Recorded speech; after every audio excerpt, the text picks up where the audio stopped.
¿Cuántas veces nos hemos sentido como niños que sienten miedo y vergüenza luego de no haber cumplido con los deberes que sus padres les encomendaron? Porque pensamos que el amor de Dios es igual que el amor humano. Pensamos que así como nosotros a veces no podemos perdonar, Dios tampoco podrá perdonarnos cuando hacemos cosas malas.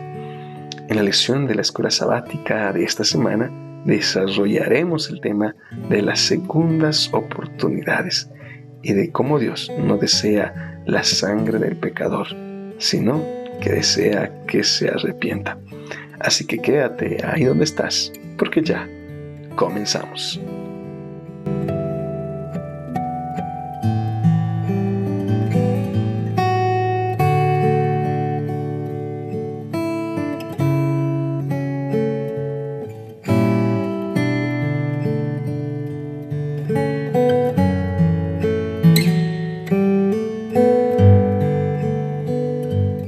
Hola, hola, querido amigo, ¿cómo estás? Espero te encuentres muy bien. Mi nombre es Abraham Collaure. Estamos en la lección de escuela sabática, lección número 2, que lleva por título Sorprendidos por la gracia. Este título tiene algo bastante llamativo, cómo es que la gracia puede llegar a sorprendernos. Y creo que los más sorprendidos no fueron de pronto Rahab, no fueron los gabaonitas. Yo creo que los más sorprendidos seremos nosotros al apreciar lo bondadoso y lo generoso que es nuestro Señor. Así que ahí donde estás, agarra tu Biblia, agarra tu lección, porque este es el comentario de la lección de la escuela sabática de esta semana. Comenzamos con el título que dice Segunda oportunidad.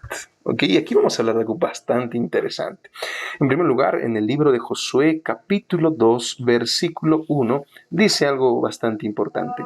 Josué, hijo de Nun, envió desde Sittim 2 espías secretamente y les dijo: id a explorar la tierra y a Jericó. Ellos fueron, entraron en casa de una ramera que se llamaba Rahab y se hospedaron allí. En la lección de esta semana encontramos un panorama bastante interesante. Se menciona el lugar de Sittim. Y dicho sea, Sittim nos recuerda a un incidente bastante llamativo. En primer lugar, nos recuerda la ocasión en que Moisés había mandado a que fueran 2 espías para poder conocer la tierra que Dios les había prometido. En esa ocasión, Abel Sittim, este lugar, simbolizaba un lugar de fracaso, un lugar de poca fe, un lugar donde las personas dudaron del poder que Dios tenía.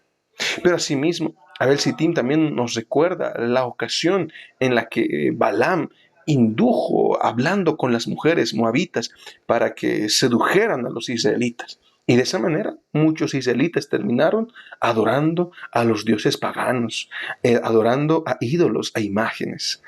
Obviamente esto generó un dolor, una herida en el corazón de Dios al ver tan infidelidad del pueblo de Dios. Y en esa ocasión, incluso la Biblia cuenta en el libro de Números cómo es que un día un israelita agarró a una mujer moabita y en presencia de Moisés se atrevió a entrar a su carpa, deshonrando a Dios, y no solamente a Dios, sino también a su iglesia. Pero lo que podemos encontrar aquí y que nos llama mucho la atención es que este lugar de Sittim, Abel Sittim, nos recuerda el fracaso, nos recuerda las oportunidades perdidas, nos recuerda las ocasiones en las cuales no sabemos ser obedientes a la voz de Dios. Y ahora tú que me escuchas, tal vez durante esta semana, durante estos días, incluso tal vez unos minutos antes de colocar el play a este audio, este comentario, tuviste una discusión con una persona, discutiste con tu esposo, con tu esposa, le levantaste la voz a los hijos y te sientes mal, te sientes furioso, te sientes molesto. Queridos amigos, la lección del día domingo nos habla acerca de las segundas oportunidades. En el plan de Dios nunca está que el hombre falle. En el plan original de Dios jamás está que el hombre cometa errores. Hay una teología bastante maravillosa, ¿no? Uno puede decir, vive como tú quieres, haz lo que tú quieras, y no importa, al final Dios te va a perdonar. Es algo que la Biblia no enseña. Dios desea que el ser humano aprenda a vivir una vida de relación, de comunión y de dependencia permanente del Señor. Pero en medio de esa relación, Él quiere que tú salgas victorioso, que tu vida sea convertida y sea transformada. Y yo que te hablo en este momento, ¿cuántos errores he cometido esta semana? ¿Cuántas barbaridades de pronto? He hecho mal muchas cosas. Pero en medio de eso siempre me da esperanza saber que existe una Bel Sitim, un lugar donde el Señor puede darnos una segunda oportunidad. Pedro es el claro ejemplo de la gracia. Pedro es el claro ejemplo de las segundas oportunidades. Jesús le había dicho que Pedro lo traicionaría, que Pedro lo fallaría, pero eso no era razón, no era propósito para que Jesús dejara de confiar en Pedro. Y la Biblia nos cuenta la ocasión en la que Pedro falló a su maestro. Y esto es bastante interesante de analizar, bastante importante de entender, ya que las 3 veces que Pedro negó a su maestro, nuevamente lo solucionó cuando aceptó que lo amaba. Y esto lo repitió durante 3 veces. Pedro, ¿me amas? Sí, te amo. Y Pedro supo aprovechar la segunda oportunidad que Dios le daba. Lo que me recuerda, querido amigo y querido hermano, que nuestro Dios está buscando socorrernos. O sea, sea auténtico en tu vida. No ocultes tu pecado, no andes tapando, no andes negando lo que tú eres. Pero si vas a ir ante el Señor Jesús, pídele disculpas, reordena tu vida, reafirma tus pactos y acuérdate de serle fiel al Señor, que Él te amará, que Él te quedará hasta el último momento. Pero lo que Él desea es que dejes de meterte en problemas. Lo que Él desea es que dejes de tener tropiezos y que fruto de esa oportunidad que Él te da, hoy puedas salir con una felicidad en el corazón, con esa esperanza, sabiendo que el futuro está asegurado en los brazos de tu Creador. Vamos a avanzar y entramos a la siguiente parte que habla acerca del valor en lugares inesperados. Ya hemos hablado de Sití, hemos visto la importancia de las segundas oportunidades, pero aquí sucede algo bastante importante. Y por el factor tiempo no voy a dar lectura a todos los versículos, pero voy a dar lectura al versículo 2 y al versículo 3. Dice así: entonces le fue dado este aviso al rey de Jericó: unos hombres de los hijos de Israel han venido aquí esta noche para espiar la tierra. El rey de Jericó mandó a decir a Rahab: saca a los hombres que han venido a verte y han entrado a tu casa, porque han venido para espiar toda la tierra. Me llama la atención leer estos versículos. En primer lugar, porque vamos a introducir a una mujer, un personaje que tiene protagonismo toda esta semana: Rahab. ¿Qué de auténtico había en Rahab? Pues Rahab era una mujer ramera. Y lo único auténtico que podemos extraer en la vida de Rahab es el tema de la fe, es el tema de la confianza, es el tema del arrepentimiento, es el tema de saber aprovechar las oportunidades que Dios te da. ¿Cuál fue la oportunidad que ella recibió? En primer lugar, hemos visto que Josué había mandado 2 espías a Jericó.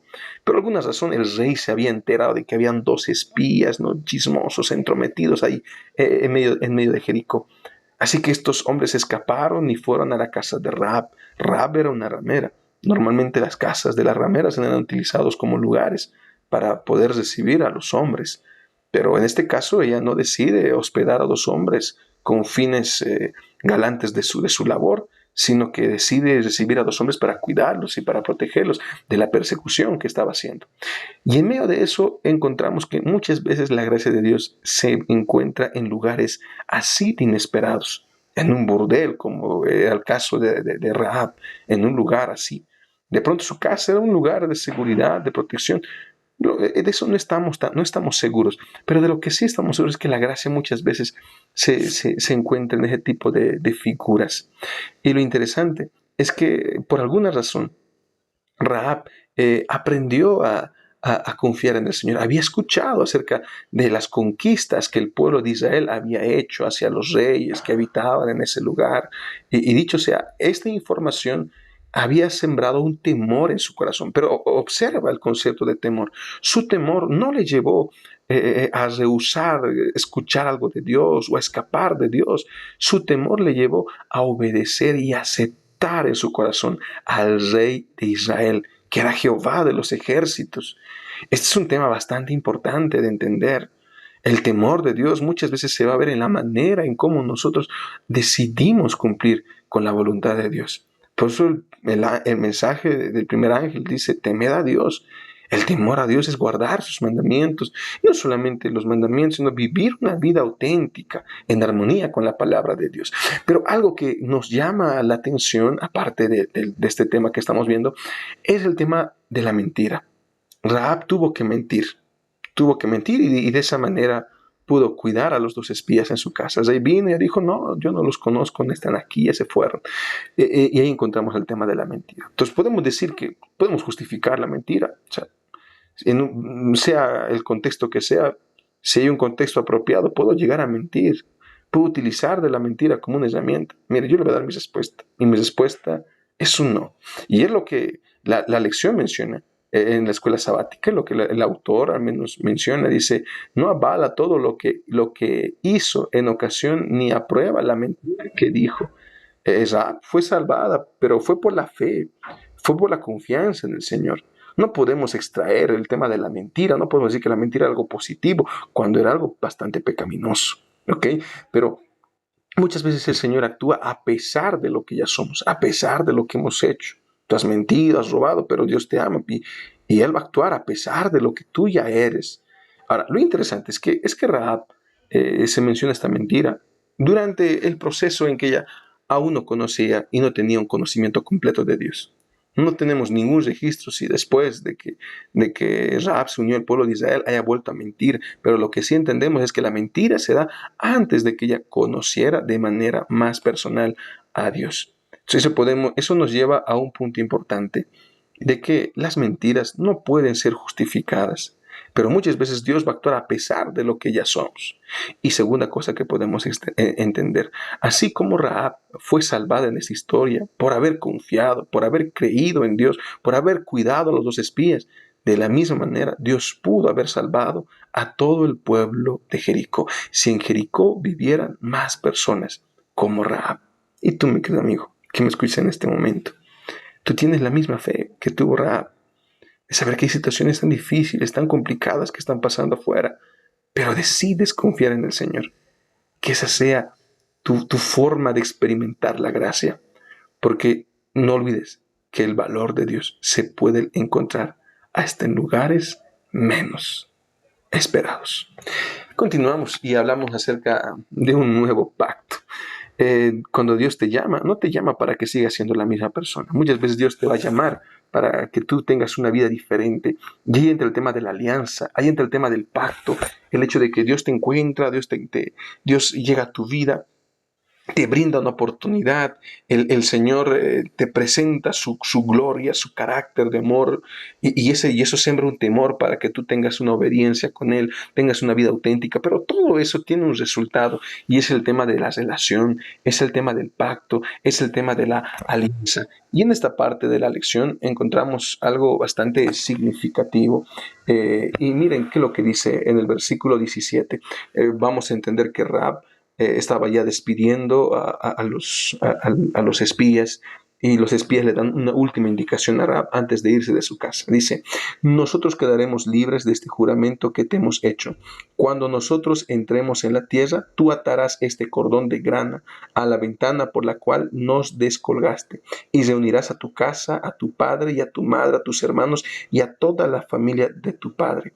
Cualquiera que salga fuera de las puertas de tu casa, su sangre caerá sobre su cabeza y nosotros seremos sin culpa. Pero cualquiera que esté en la casa contigo, su sangre caerá sobre nuestra cabeza. Si alguna mano lo toca y si tú denuncias nuestro asunto, nosotros quedaremos libres de este juramento que te hemos hecho. Estoy haciendo actualmente la tesis de investigación para la licenciatura. Y uno de los puntos que estoy estudiando esta semana, estuve analizando mucho, es el tema de las alianzas, el tema de los acuerdos verbales. Oh, amigos, el Antiguo Testamento, en el Antiguo Cercano Oriente, las palabras tenían un valor importante. Las alianzas no se hacían con contratos, con firmas, normalmente siempre eran con palabras. Y esas palabras son importantes. Ellos le estaban garantizando a Rahab la protección, el cuidado, en la forma en la que Jesús, en la que Yeshua cuida a su pueblo. ¿Cómo lo hace? A través de la participación humana. O sea, tú, Rahab, vas a estar bien. Cuando vengan a conquistar Jericó, tú y tu familia van a ser protegidos, van a ser cuidados. Pero hay unas letras pequeñas que debes leer, que no son tan pequeñas, son claras. ¿Y cuál era esa parte que ella tenía que cumplir? Colocar un cordón rojo. Este cordón rojo recordaría a Rahab que ella sería salva no por el cordón, porque tenga algo de especial, sino por lo que representa. Y este cordón rojo obviamente nos recuerda a la Pascua, al Pesaj. Y en la Pascua entendemos de que se tenía que colocar sangre en el dintel de la puerta, en los dos extremos de las puertas. Era necesario que esta sangre sea pintada en este lugar que simbolizaba la sangre de Cristo. Y el mismo elemento se encuentra en esta historia. Dice, el hombre ha de salvarse por la fe, no por las obras. Sin embargo, su fe debe mostrarse por sus obras. Y es la manera en cómo nosotros vivimos. ¿Tú quieres saber cuán grande es tu fe? Pues eso se ve en las obras que tú tienes. No es que somos salvos por obra, pero una persona auténtica demuestra su fe con las acciones. Tu estilo de vida tiene que ser diferente. Tú no puedes decir que confías en el Señor, que amas al Señor, pero estás trabajando en el día sábado. Es algo contradictorio. No puedes decir que tú conoces al Señor, que amas al Señor, pero de pronto no eres fiel con los diezmos y las ofrendas. Una cosa no armoniza con la otra. Entonces es importante entender eso, que Dios desea hacer un nuevo pacto con nosotros. Y a veces esto me emociona tanto, porque me recuerda que Abraham, Dios quiere hacer un pacto contigo. Dios quiere vivir contigo. Y tú necesitas abrirle tu corazón. Y tienes que entender que este pacto tiene origen celestial. Que tú solamente harás la parte que te corresponde. Como lo hizo Rahab al colocar el cordón. Ni bien se fueron los espías. Pero que el cuidado y la protección es única, exclusivamente de Jehová de los ejércitos. Amigos, estamos llegando a una parte ya final, pero vamos a hablar ahora de los valores enfrentados y es importante que ahora hablemos de los gabaonitas. Es un tema bastante interesante de leer y vamos a dar lectura a los versículos, ¿ok? Versículo 1 hasta el versículo número 3. Vamos a dar lectura. Dice así, cuando oyeron estas cosas, todos los reyes que estaban a este lado del Jordán, tanto en las montañas como en los llanos y en toda la costa del mar grande hasta el Líbano, eteos, amorreos, cananeos, fereceos, jebuseos y jebuseos, se concertaron para pelear contra Josué e Israel. Pero cuando los habitantes de Gabaón oyeron lo que Josué había hecho con Jericó y Ai, recurrieron a la astucia, pues fueron y se fingieron embajadores, tomaron sacos viejos sobre sus asnos y odres viejos de vinos rotos y remendados, se pusieron zapatos viejos y recocidos y vestidos viejos. Todo el pan que traían para el camino era seco y mohoso. Al llegar a Josué al campamento de Gilgal, les dijeron él a los de Israel, nosotros venimos de una tierra muy lejana, haced pues ahora una alianza con nosotros. Es interesante los paralelismos que encontramos entre la historia de los Gabaonitas y la historia de Rahab. En primer lugar, ambos habían escuchado hablar de Dios. Ambos habían escuchado de las conquistas que Dios había hecho a través de Israel en el pasado. Pero lo que llama la atención es que ambos reconocen a Dios, reconocen la autoridad.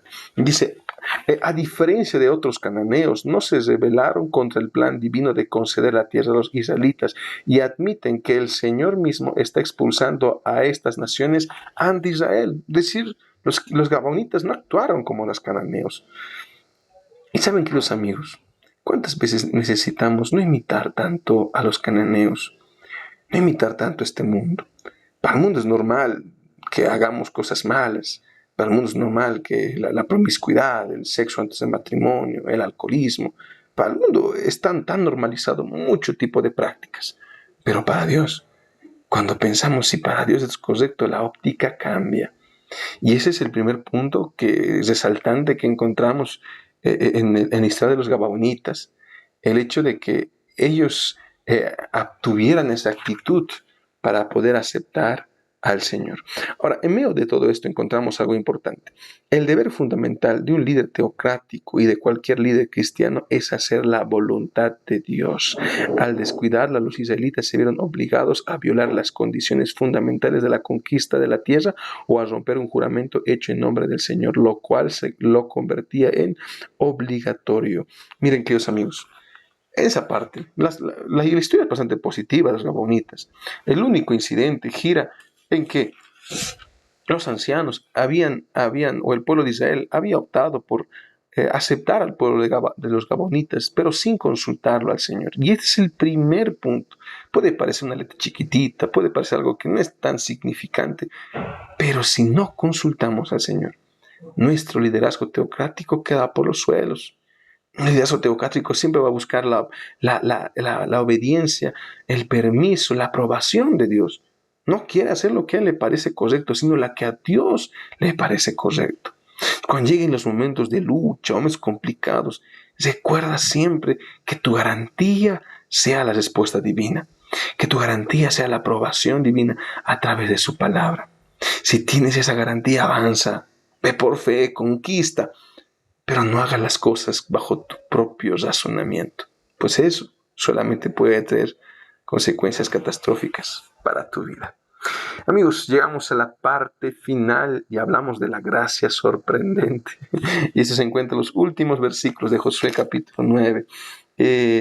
Voy a dar lectura solamente del versículo 24 en adelante. Dice, ellos respondieron a Josué, ¿cómo fue dado a entender a tus siervos que Jehová tu Dios había mandado a Moisés su siervo, que os había de dar la tierra y que había de destruir a todos los habitantes de la tierra delante de vosotros? Por eso temimos mucho por nuestras vidas a causa de vosotros e hicimos esto.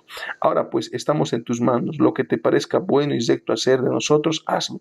Él hizo así con ellos, pues los libró de manos de los hijos de Israel y no los mataron. Aquel día Josué los destinó a ser leñadores y aguadores para la congregación y para el altar de Jehová en el lugar que Jehová eligiera. Esos son hasta hoy. ¿Cuál fue la solución humana? La solución humana fue que ellos puedan ser servidores para todo el pueblo. Pero cuando ya Josué se entera de que ellos habían actuado de manera negligente, sin haber consultado al Señor, él cambia este acuerdo. Y el acuerdo era que ahora sean leñadores, aguadores, y que estén para la congregación y para el altar de Jehová. Les da un propósito espiritual, un propósito religioso. Y dice que desde ese momento hasta ahora continúan bajo esa labor. Observamos cómo el Señor convierte las maldiciones en bendiciones. Incluso dice que cuando los israelitas regresaron del cautiverio babilónico, los gabaonitas estaban entre quienes ayudaron a reconstruir Jerusalén. Es una escena tan difícil con donde el pueblo actúa sin consultar al Señor, finalmente se torna una bendición, porque es el Señor que luego los utiliza para reconstruir su propio templo. Pues el propósito último de Dios no es castigar a los pecadores, sino verlos arrepentirse y concederles su misericordia. Dios honró el reconocimiento de su supremacía por parte de los gabonitas, así como su deseo de paz en lugar de rebelión y su voluntad de abandonar la idolatría y adorar al único Dios verdadero.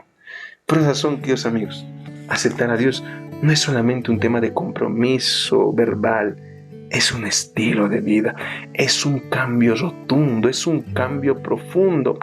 Y dicho sea, el ser designado leñadores, aguadores para la casa de Dios, los gabonitas se convertían en parte integrante de la comunidad cultica de Israel. Y Dios desea lo mismo con nosotros. Tal vez tú que me escuches en este momento, tu esposo es una persona tal vez con un carácter no muy positivo, pero Dios puede convertirlo y hacer de él un hombre que esté rendido como un líder de la iglesia, como un líder en la congregación. ¿Y cuántas veces Dios ha hecho ese propósito una realidad? ¿Te gustaría orar en este momento? Cierra tus ojos y ora conmigo. Padre querido, Padre amado, Señor, te agradezco por la lección de esta semana. Tú eres un Dios de oportunidades. Tú eres un Dios, querido Padre, que nos enseña el hecho del temor, el hecho de obedecerte, Señor, el hecho de que no se justifican las mentiras, querido Padre, y que es importante las acciones que garantizan nuestra fe auténtica en ti, y a saber que tenemos que aprender a confiar en ti y entender que la obediencia a tu palabra puede convertir una maldición en una bendición. Cuida a todos mis hermanos que se han quedado hasta este momento de este comentario de la escuela sabática. Te lo ruego y te lo suplico en el nombre de Jesús. Amén, Señor.